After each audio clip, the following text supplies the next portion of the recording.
Korea today, President Obama arrived at a global economic summit where the United States is already under fire for its towering debt. At the same time, back in Washington, the two chairmen of the president's own... In Seoul, South Korea today, President Obama arrived at a global economic summit where the United States is already under fire for its towering debt. At the same time, back in Washington, the two chairmen of the president's own bipartisan debt reduction commission issued a scathing preliminary report. America cannot be great if we go broke, they wrote. Our economy will not grow and our country will not be able to compete without a plan to get this crushing debt burden off our back.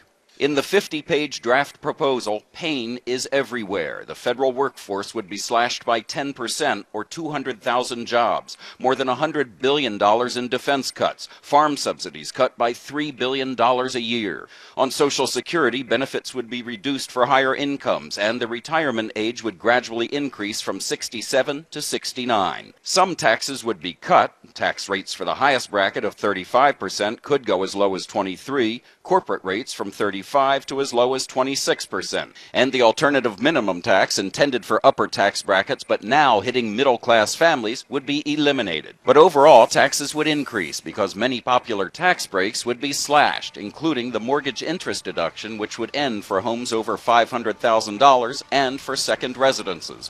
Millions of Americans would be hit by a new tax on employer-provided health care plans. It's an amazing starting point. Nonpartisan budget hawks say the plan is tough but necessary. This is the kind of plan that could really fix our fiscal situation. But the knives are already out on both sides of the aisle. Anti-tax groups are aghast, insisting that overall the plan would raise taxes $961 billion over the next 10 years. And with 235 members of the incoming Republican House and 41 senators having signed a pledge not to raise taxes, compromise on tax increases will be difficult at best. On the political left, the reaction has been equally explosive. Organized labor says the debt commission, quote, just told working Americans to drop dead. Angry Social Security defenders call the plan DOA, dead on arrival. Liberal Democrats in Congress agree, arguing that the proposal will shred programs for the needy. This is not at all something that I can live with. So far, the White House has had no comment on the proposal, but in the past, the president has made very clear he's serious about reducing long-term debt. At one point, he said to Republicans who don't believe him, he's calling their bluff. Katie? And Chip, I understand it takes a vote of 14 of the 18 members of this Deficit Reduction Commission to approve the proposal and actually send it to Congress. So is that possible given this plan is so controversial?